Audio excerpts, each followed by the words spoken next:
Hello, YouTubers.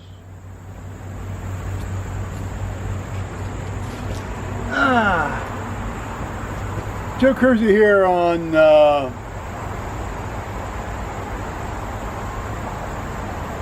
Thursday, August 9th, 2018. It's about 1500 in the afternoon, Eastern Time, U.S. Nagasaki Day. Just like August 6th was Hiroshima Day, or in the Christian religion, in some denominations, the Feast of the Transfiguration. Interesting that the Transfiguration, whose theme is intense light, would be celebrated on the same day that very intense light was released in Hiroshima. Ironies abound, don't they, sometimes?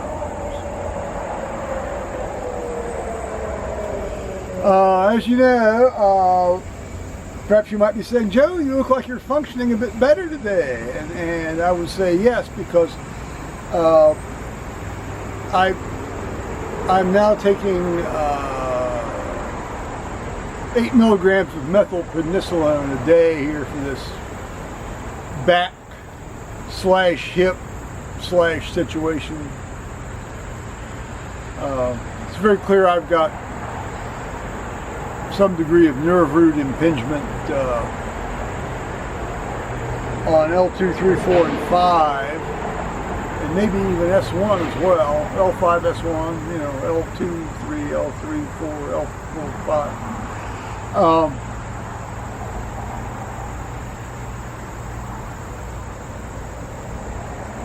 Not to the point where I would be ever considered a candidate for surgery, and I'd just soon not have that done anyway for a variety of reasons. One, it's only successful really statistically at about well over 50% of the time.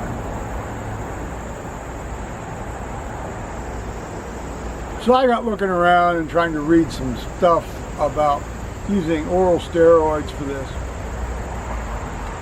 And see, and it's interesting because I'm talking about a course of steroids for like 2 or 3 weeks, not the pulse taper down right away within a week or two, or 1 week, or at the most 10 days, that most of the other protocols have in the studies that have been done. And in all those studies, I mean, it's basically, it doesn't do any good. Well, the effectiveness of a drug is only as good, it depends completely on the way you give it. I don't think there's any doubt that pulse steroids for this kind of a problem have been basically better than a roll of the, flip of the coin. Which means you can't really tell whether they're doing any good or not. I mean, they don't do a lot of harm. We're talking oral steroids, not injected stuff, in the back and so forth.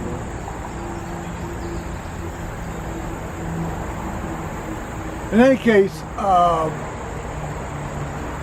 there was this one study, it actually had a sample size, well, it started off with screening 700 people, and it got the sample size down to 70.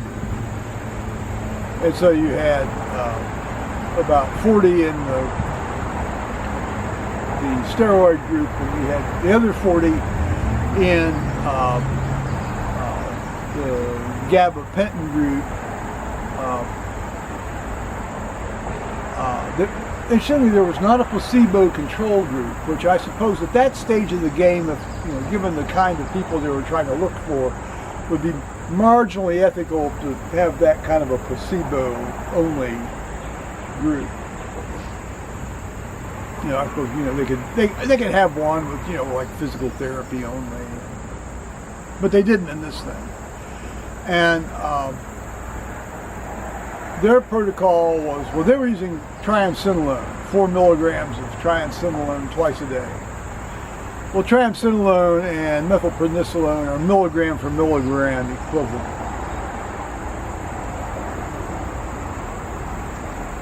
So I thought, well, I'm just going to take 2 weeks of 4 milligrams of triamcinolone twice a day, every 12 hours. Well, I've done that now for 2 days, and I'll tell you, it's a miraculous change in terms of function, in terms of pain. I'm aware there's something there, but it's not, it doesn't sort of hold me in place like it was doing. I could sleep last night, basically through the night, as opposed to the previous night where I was just in agony. So I'm going to try this for 2 weeks and then we'll reassess. You can do this for up to 12 weeks. Now I really don't want to do that for 12 weeks, but we'll see. I mean, I gotta get this under control before I go trekking off to Eastern Europe here in 7 weeks. Less than that now, 6 weeks. Hell no, 5 weeks.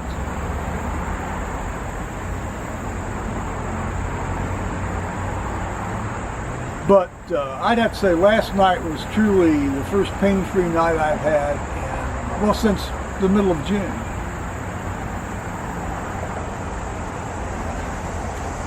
So we'll see. Always catching up on the YouTube. Specifically today I watched Dean Caswell's In the Trenches with Kaz. His live stream that he did on, last night. I'm always missing it by about 10 or 12 hours. And he's included me in some of the activities on his channel, which I'm very humbled and honored to be included in that. I'll, when the time comes, I'll tell you more about it. He does a lot of good stuff over there in Australia with the military veterans and people wanting to go into the military.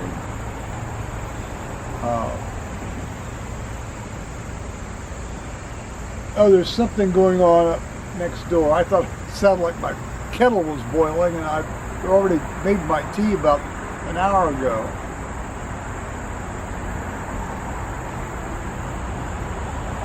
And then later this afternoon, or just now, I had been on Gayle Crabtree's live stream. Some people handle the live stream format very well. Dean Caswell's a master of it. Gayle Crabtree does a very good job of it.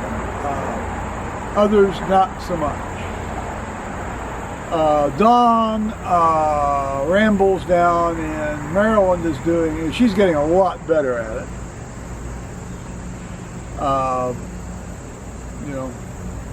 It's not a format at which I would excel at all. In fact, my subscriber base isn't. They're not going to be doing that kind of thing with me anymore, which is fine because I know I wouldn't be good at that format. You know what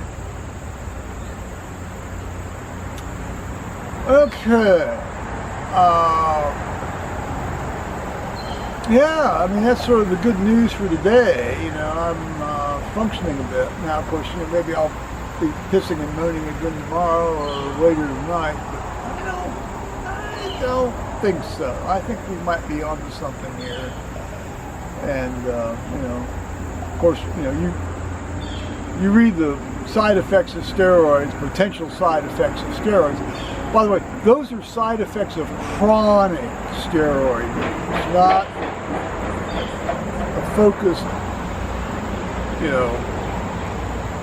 2-week to 3-month course of steroids.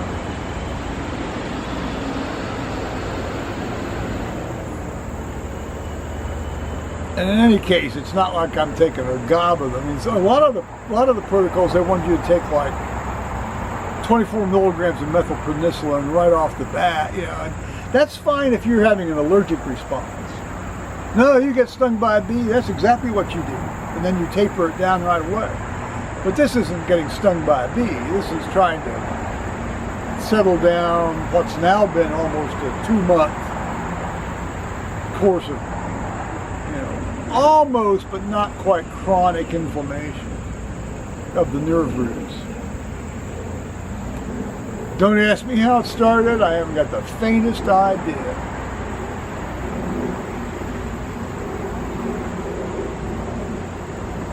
All right, beautiful day. It's just a little over 80 degrees Fahrenheit. A fairly big dead limb fell on the roof the other day, and it was all soaking wet and so soaked in water. I waited till today so I could,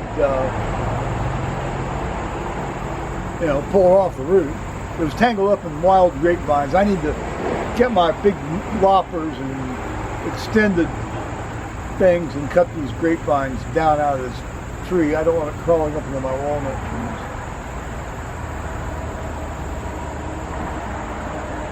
Guess the congressional election is still up in the air because of the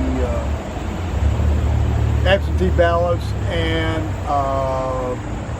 which provisional ballots will get accepted as legitimate ballots.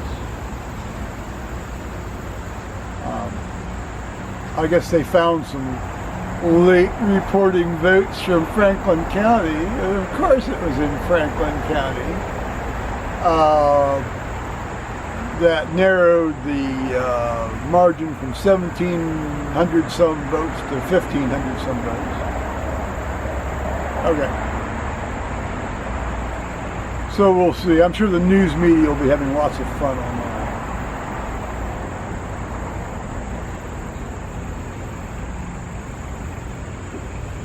Well, that's it. I don't. It sounds like they're plowing up the yard up there. Anyway, bye-bye, YouTubers.